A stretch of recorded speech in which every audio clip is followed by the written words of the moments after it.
Começou Justiça, cedo. coragem e política. A história pública de Aniele Franco foi marcada por duas grandes batalhas: a busca por justiça pelo assassinato de sua irmã Marielle Franco e a denúncia de assédio contra um ministro. Não são poucas as lutas de Aniele. Agora ela enfrenta um novo desafio: conquistar seu primeiro mandato como deputada federal. Aniele Franco é nossa convidada, mas antes... Temos um vídeo para postar da ministra do dia 25 de fevereiro desse ano. Se a ministra estiver nos ouvindo no julgamento dos Fica mandantes. quietinho, Opa, Evandro, para rodar o vídeo. tá bom. Eita.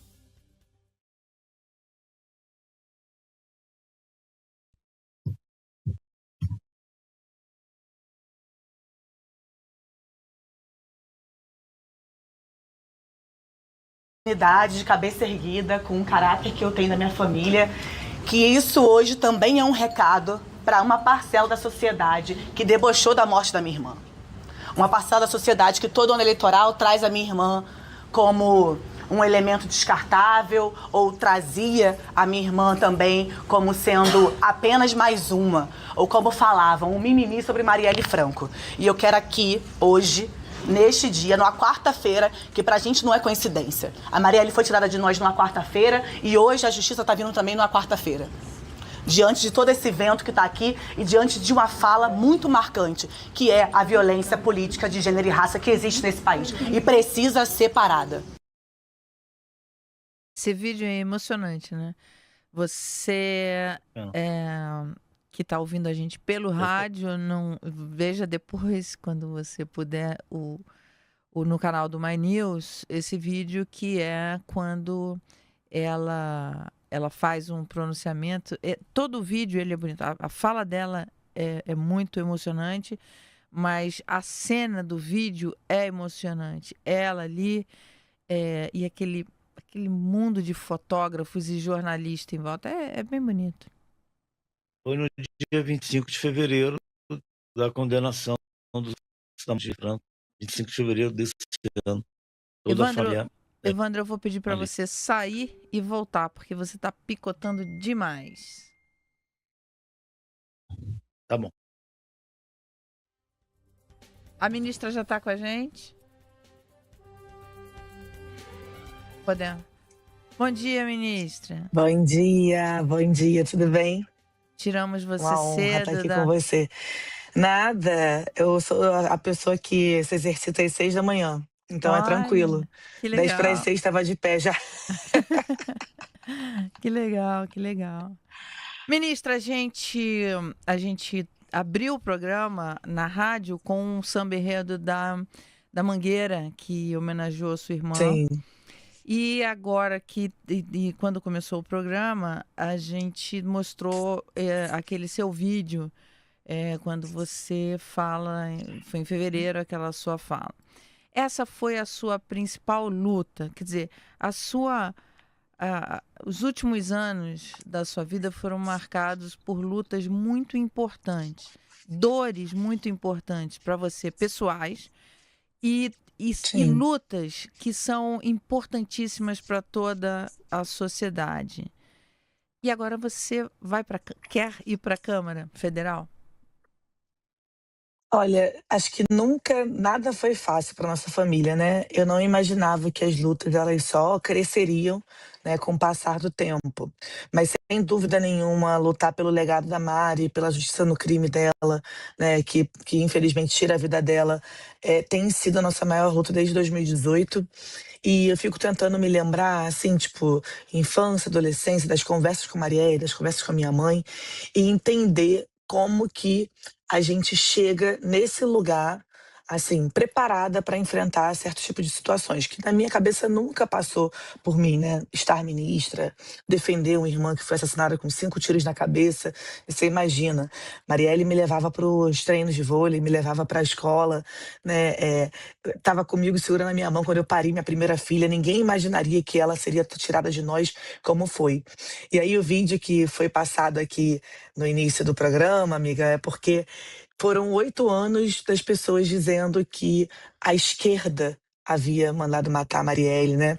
dizendo que ela se envolveu com pessoas erradas e por isso merecia morrer. Então, era uma luta por dignidade, era uma luta por justiça, era uma luta para demonstrar que pessoas negras, pretas, faveladas têm condições de chegarem, permanecerem, que a gente precisa de uma oportunidade. Seja lá o desafio que for, eu não me amedronto, mas eu sempre digo que durante o caminho a gente não pode perder a dignidade e se vender para nada. Então não importa o que aconteceu, denunciar um assédio, vamos denunciar de cabeça erguida, lutar pela irmã, vamos lutar de cabeça erguida. Se for para ir, eu serei. Se não, também não tem problema. O que não pode é a gente perder aquilo que a gente mais tem de importante dentro de nós, que é o nosso caráter, nossa dignidade, nossos valores. Então aconteça o que acontecer, onde quer que eu vá, eu levarei os valores da minha família. Então acho que é um pouco disso. Como eu coloquei aqui no começo, as suas lutas não são lutas pequenas. São lutas grandes, dolorosas, muito difíceis. Como é para sua mãe, para sua família, ver você entrando, levando esse legado da sua irmã? Porque sua irmã, eu costumo dizer, sua irmã foi abatida em pleno voo. Ela era uma Sim, liderança política que estava crescendo e ganhando um espaço enorme. perfeito. Para todo mundo, ela revelou o legado de Marielle é imenso, é imenso. Tanto que estamos aqui falando, ela está aqui presente nesse tema, representando lutas importantes para mulheres de todas as classes e principalmente as mulheres mais vulneráveis. E toda a Sim. sociedade. Como é para sua família ver você entrando nesse legado depois da violência que vocês sofreram? Quando a Mari foi assassinada, eu me lembro de uma entrevista que eu passei poucos dias depois, eh, e o jornalista que estava, tinha um mundo de jornalistas que estava e falou assim: "Nossa, eu pensei que a família de Marielle era um bando de ignorante, né, afinal vocês vieram da maré". E por que que eu tô começando a responder sua pergunta com isso? Porque às vezes fomos questionadas de como que a Marielle tinha uma irmã, uma filha, né, companheira ou ex-companheiro, todo mundo com currículos, com diplomas, né. E aquilo me marca muito. Então a minha mãe, logo no início, a minha mãe fica bem abatida, óbvio, não tem como nenhuma mãe que perdeu uma filha da maneira que foi ficar tranquila.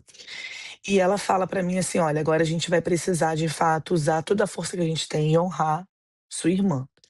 E eu comecei escrevendo, eu comecei dando entrevistas, eu comecei, lecionando em alguns outros lugares, eu comecei, participando de inúmeros eventos, e até que eu criei e fundei o Instituto Marielle Franco, e dali foi onde me aproximei muito mais, né, já conhecia, óbvio, quem não conhecia, mas muito mais da luta do presidente, de tudo que estava acontecendo no país. E eu sempre digo, né, que eu só tô aqui por ela, mas também muito pela criação que a nossa mãe nos deu.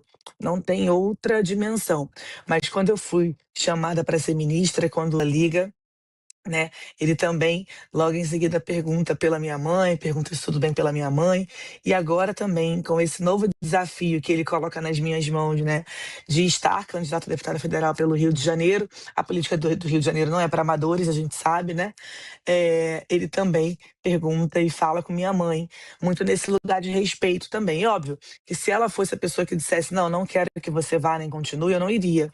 Porque a gente aqui em casa, a gente sempre primeiro respeitou muito quem veio antes, mas acima de tudo a gente respeita, né, aonde chegamos também, que é sem dúvida nenhuma por conta dos pais. Então hoje minha mãe passou de mama, graças tá aí, né, tá curada, sobreviveu a 3 cirurgias duríssimas para ela. Óbvio que o buraco da perda dela nunca vai ser fechado, a gente sabe disso, mas ela fica feliz e orgulhosa, e eu vou te confessar que hoje eu acho que ela é a minha maior cabo eleitoral. Que bonita. Uhum. Evandro Éboli está aqui com a gente. Diga, Evandro. Bom dia, ministra. Obrigado pela presença conosco aqui. Eu acompanhei, mesmo de Brasília, tudo o que aconteceu, né, enfim. E eu estava no julgamento no Supremo nesse dia 25 no dia 25 de fevereiro desse ano. Estava lá dentro acompanhando, foi muito forte, muito tocante quando saiu a sentença dos condenados, e a família, todos vocês, no cumprimento silencioso ali dentro do plenário, né? E é interessante a senhora falar isso, de meio seguir a luta dela, né? Da Marielle.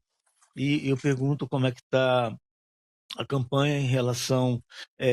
O que a gente ouve muito é isso, se buscaram na Marielle uma fragilidade. Vamos, né? As investigações apontaram que primeiro os alvos seriam outros, Freixo e tal, e Uhum. se buscaram na Marielle alguém para ser calada. O que a gente não viu não é isso, é algo que é muito repetido por vocês. Eu queria que você falasse um pouco da força que é continuar tendo ela presente na luta de vocês. Claro, a minha mãe tem uma frase que é ótima, quando que ela fala: "A gente só sabe a força que tem quando a gente é obrigada a usar", né. E literalmente foi o que aconteceu. Não tinha como a gente não eu vou usar assim, impor, mas não é bem isso, né, ir pra linha de frente, se defender. 1 hora e meia depois da Mari ser assassinada, eu estava online combatendo a fake news que a desembargadora começou, né.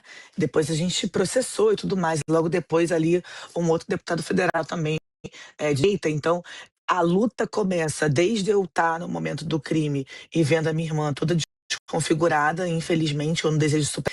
Ir pro IML no dia seguinte, reconhecer o corpo de minha irmã, porque não tinha como deixar meus pais passarem por isso, né? Obviamente, jamais. E depois enfrentar tudo que veio, né? Eu fui cuspida na cara com a minha filha de 1 ano no colo, porque eu era irmã de Marielle, eu fui ameaçada, eu coleciono, infelizmente, algumas ameaças de morte por ser irmã de Marielle, por ter me tornado ministra do presidente Lula, e defender aquilo que a gente acredita. Não tinha como, né? Ali no julgamento, o primeiro julgamento que teve, sem ser do dia 25 de fevereiro, o anterior, ainda no ano passado, retrasado, perdão.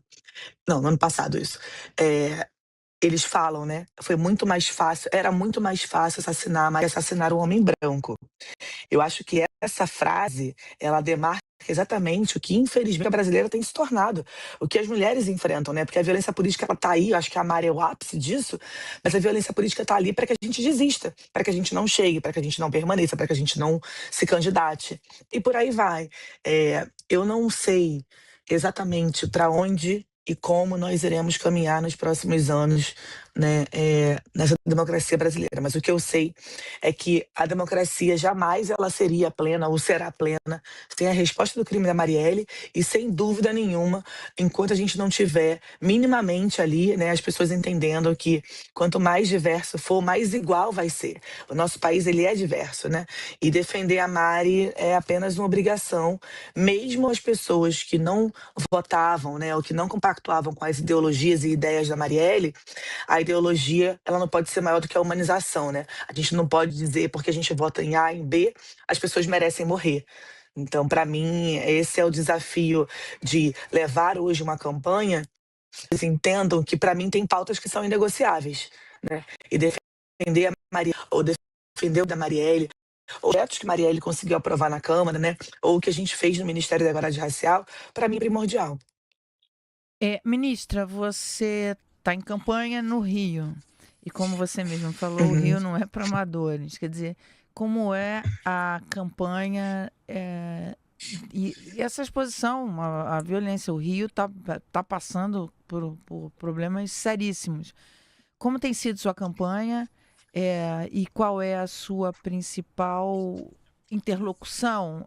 Qual é a sua principal bandeira? O que é que você diz para Sim. os cariocas que querem, enfim, o que você diz para os cariocas que querem votar em você ou que você quer conquistar os votos? Só para primeiro pontuar que a gente está conversando com a ministra Aniele Franco, que é candidata a deputada federal pelo Rio. Olha, a campanha realmente, né, se inicia dia 16 de agosto, e a maneira com que eu tenho me apresentado, a maneira com que eu entendi que eu preciso fazer para que as pessoas de fato, né, se envolvam cada vez mais com política, porque você sabe, tem muita gente que olha pra gente e fala assim: ah, não, gente, eu detesto política, não quero saber, não quero trocar, não quero falar sobre isso, não confio em ninguém. Eu tenho ido para as ruas. O meu papel nesse momento é estar nas ruas. Eu tenho panfletado em diversos lugares, de manhã cedo, no meio na hora do almoço, no final do dia, à noite, porque primeiro que eu sei, acredito e confio que eu sou uma continuidade legítima de Marielle. E segundo que a minha maior bandeira é fazer as mulheres entenderem que esse lugar aqui também é elas, e que a gente precisa de uma vez por todas viver sem violência, poder ir e vir, chegar onde a gente quiser, ter acesso a gente quiser, mas a gente precisa de oportunidades, de políticas públicas de qualidade. Então, continuidade do legado de Mari, óbvio, né? Isso seria ali uma bandeira, mas ao lado não tem como a gente não falar das mulheres, porque tudo que perpassa na minha vida, desde sair de um relacionamento, né, abusivo, desde um caso de assédio, desde ter crescido no meio do esporte e entender que o esporte também salva a vida, o esporte salvou a minha vida. E é isso que eu desejo para a juventude carioca, para a juventude brasileira, né, que tem acesso à educação, saúde e esporte. Então, não é fácil quando as pessoas, né, já vêm ali com uma certa, eu digo, definição de quem é de esquerda, de quem é de direita, mas eu sou do diálogo. Claro que a gente gosta de uma briga também, se a gente for chamada para uma, mas eu sou uma pessoa bem educada, do diálogo. Costumo dizer que, né, toda vez que a gente fala, eu tenho 4 faculdades, 3 mestrados e um doutorado, não é para jogar na cara, mas é para dizer que as pessoas faveladas estão mais do que prontas, né? A Mari, como você falou no início do programa, ela foi abatida em voo. Eu acho que é a perfeita definição. Ela ia muito longe. Então, tá aqui fazendo uma campanha que ainda vai começar é honrar tudo isso, como que a ANL, né, consegue ser uma exceção da favela da Maré, como que a gente consegue transcender, né, de conhecimento através da educação e através do esporte. Então, por que nem todo mundo pode ter esse acesso, né? A gente estava na Baixada semana passada e uma menina jovem virou para mim e falou assim: ANL, a Baixada é sempre rebaixada, foi a frase dela. A gente está esquecido. E eu falei para ela, falei assim: olha, a gente precisa, de fato, fazer com que as pessoas entendam que tudo na nossa vida é política. Hoje você pode dar o voto aqui para alguém que está aqui, né, te prometendo mundos e fundos e só vir aqui no ano par. E eu não sou dessa pessoa, amiga. Eu acho que a gente tem que estar na coletividade, indo juntos, pensando juntos, entendendo quem está trabalhando em quê, entendendo que acabar com a escala 6x1 é importante, entendendo que as mulheres seguras, né, elas produzem mais, que elas tomam conta de famílias, enfim. Para mim são muitas lutas que me atravessam.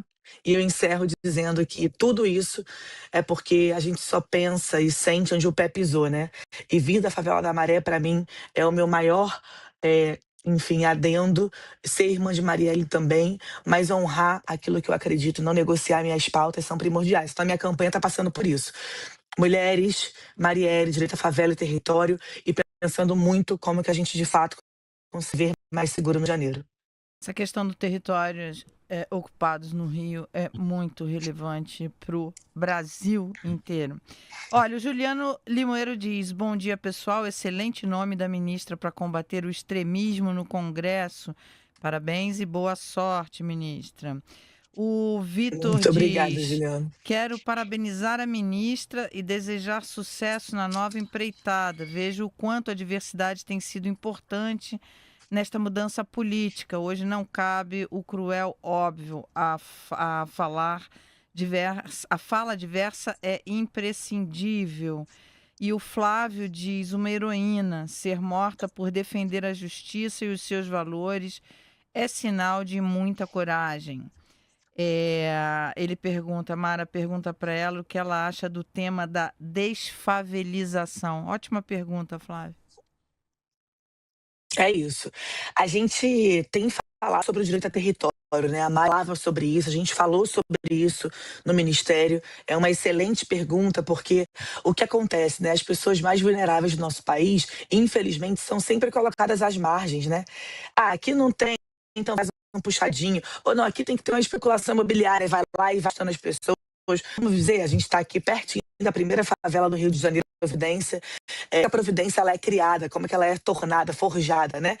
Porque muitas vezes as pessoas estavam ali querendo construir lugares onde as pessoas mais vulneráveis moravam, vamos dizer assim, e iam sendo colocadas às margens. A favela, ela é um lugar que produz cultura, produz muita gente trabalhadora importante, mas você acha que todo mundo que nasce e cresce na favela gostaria de estar morando em algumas condições precárias que ali estão? Claro que não.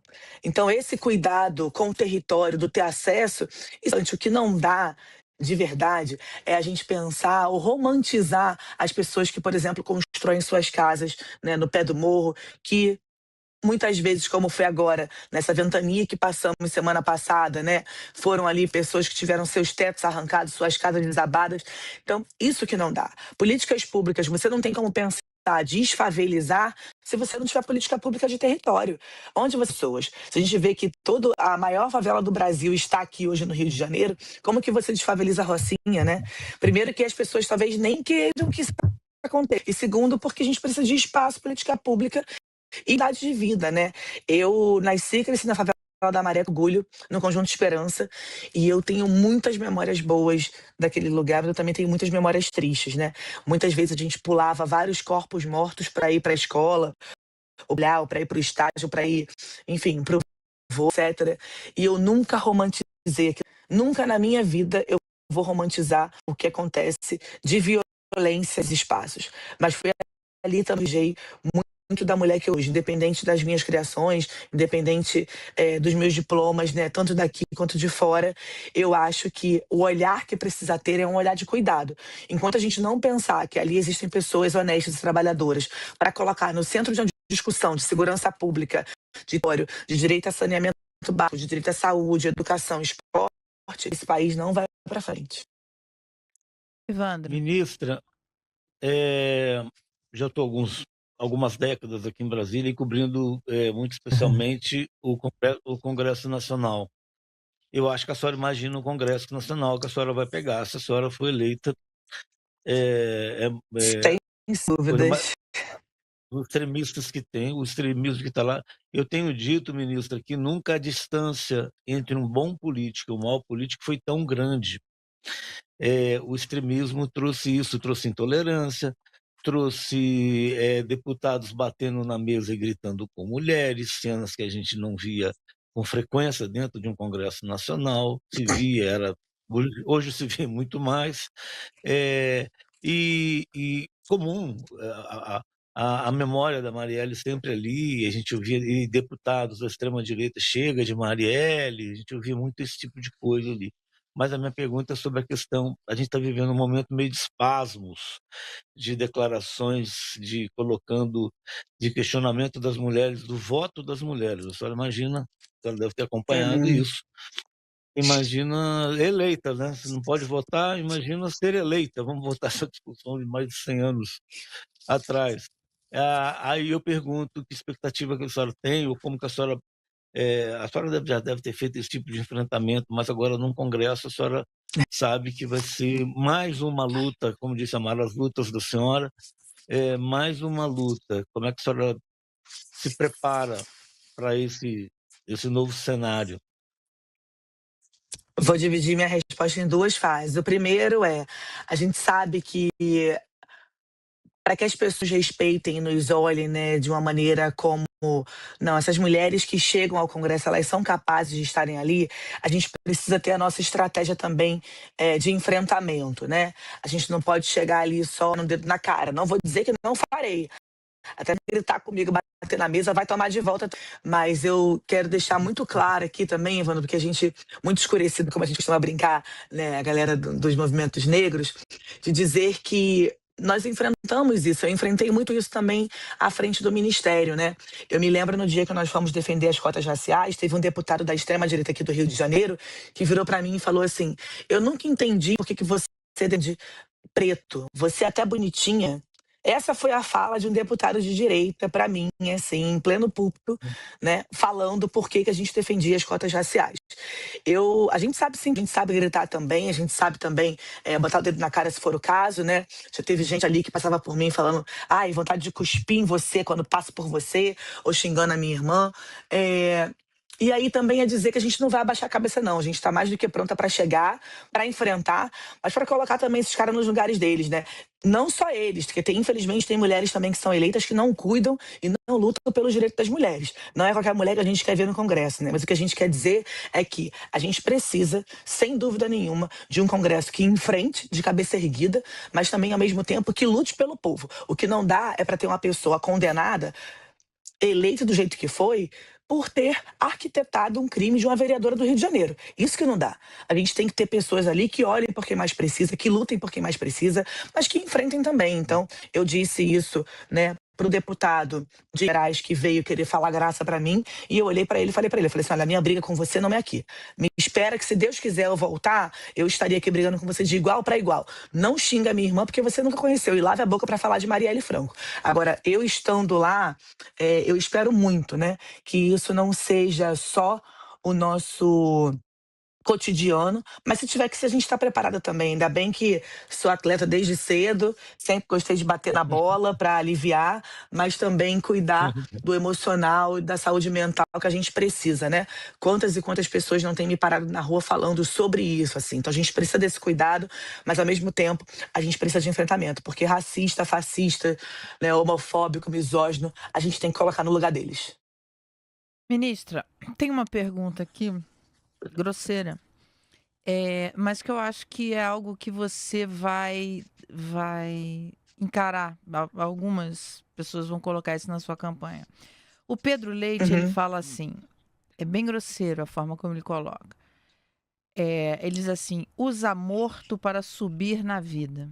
Você já deve ter escutado isso algumas vezes. Ah, muitas vezes. É, Ô, Pedro, sinto muito. porque eu queria colocar para o Pedro tentar entender o que é quando a gente passa por uma situação difícil na família, quando a gente enfrenta alguma coisa que vira com alguém que a gente ama, o quanto isso vira uma causa na nossa vida. Total. Eu já passei por isso uma vez, uma briga com hospitais privados por conta do atendimento que deram para o meu avô, isso há muitos anos atrás. E isso virou uma causa para mim.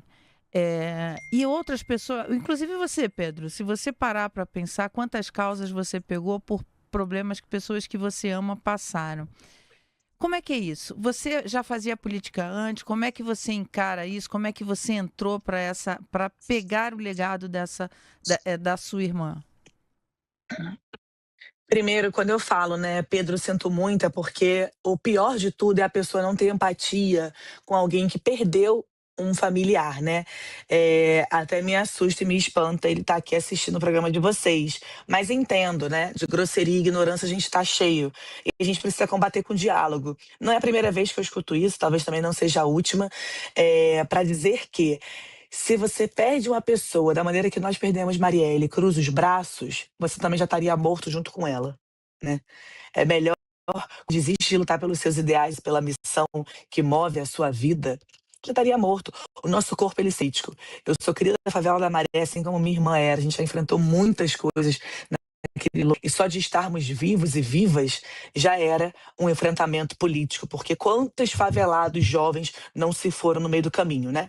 Vale lembrar aqui, ano passado, quando o então governador Cláudio Castro falou que tinha sido uma limpeza a chacina que ocorreu no Alemão, e que não era. E muita gente também, assim como você, Pedro, disse que a Mari ter morrido foi bem feito. E também não era, independente do que ela defendia ou não. E eu não precisei da minha irmã para subir na vida. Eu já tinha as minhas faculdades, meu mestrado quando a minha irmã foi assassinada. O que não me faltava foi coragem, né? Então eu não cruzei os braços e fiquei observando. E aí, num país onde a política tem se tornado cada vez mais escassa, né? Onde a política tem se tornado cada vez mais difícil de ser acreditada, eu fui me tornando também esse símbolo de liderança para mulheres, para jovens, para negros, para lados, muito luta de minha irmã. E tá para nascer quem vai dizer que a gente não poderia fazer isso, ou não deveria fazer isso, ao contrário, né? Porque ninguém é assassinado como ela foi, e eu repito, e a gente cruzaria os braços aqui. Não subi em cima da morte da minha irmã, defendi corajosamente para que a justiça fosse feita com ela e com tantos outros que a gente tem lutado, né, perdão, Até hoje. Não é o tipo de pergunta que me espanta, mas é o tipo de pergunta que me faz continuar. Por conta dessas ignorâncias, né, de falas como essa que a gente está aqui, para resistir, para botar o dedo na cara e dizer que a gente precisa de mais pessoas dentro da política brasileira, que de fato tenham caráter, tenham os valores, dignamente, né, possam honrar quem veio antes, como foi a Marielle, né? Então é isso, eu sou do diálogo. Se algum dia você quiser conversar sobre isso, mais por quê, a gente conversa, mas sem a grosseria da pergunta, que é muito chulo. Olha, eu tô vendo um quadro bem É, bonito aqui, que é a ministra com uma blusa púrpura, roxa. Atrás tem uma foto de Marielle, uma foto bem bonita da Marielle, que é uma foto conhecida. E a Nossa Senhora, que está bem atrás, que faz um contraponto. Você tem a família, é uma família muito cristã, né? Muito católica. Muito, desde sempre, né? Eu e a Mari, a gente foi catequista, enfim, fizemos crisma, perseverança, primeira comunhão, perdão, casamos na Igreja Católica, tudo isso. Então, a nossa mãe sempre nos ensinou muito que podem tirar tudo menos a nossa fé. E eu confesso para vocês que é a fé que tem me movido e me mantido de pé nesses últimos anos também, assim, né?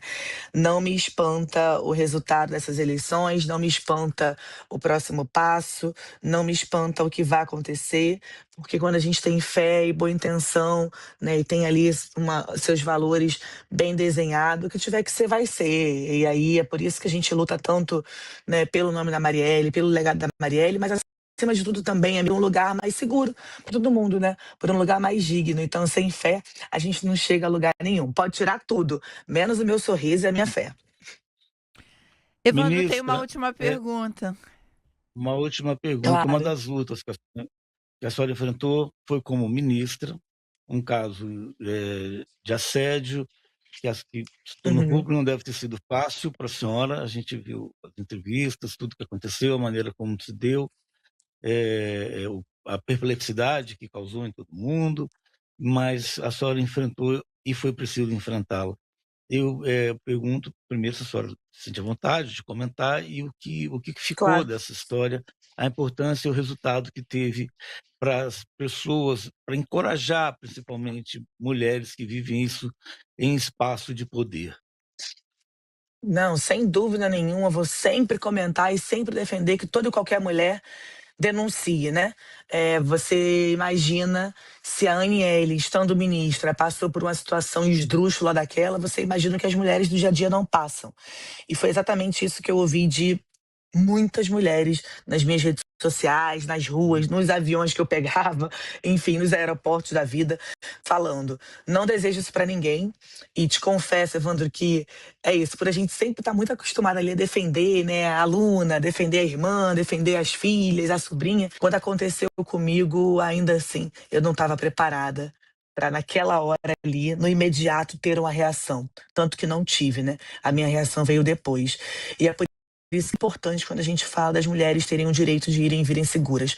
Não é normal o número de assédios, de violência, de estupros, de tudo que tem acontecido no nosso país contra as mulheres. A gente não pode normalizar isso, a gente não pode aceitar que isso vire algo ali como tem virado, né? No ano passado, mais de 1.500 mulheres mortas, mais de 1.000 mulheres, né, violentadas por ex-companheiros, violentadas em transportes públicos.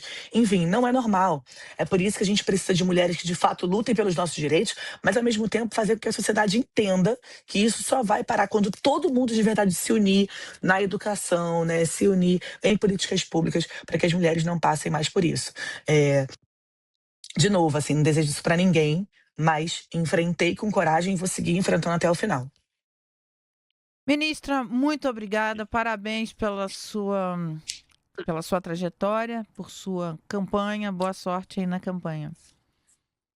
Obrigada, gente. Uma honra estar aqui com vocês. Bom programa também. Espero que a gente se encontre mais vezes e boa semana para nós, se Deus quiser.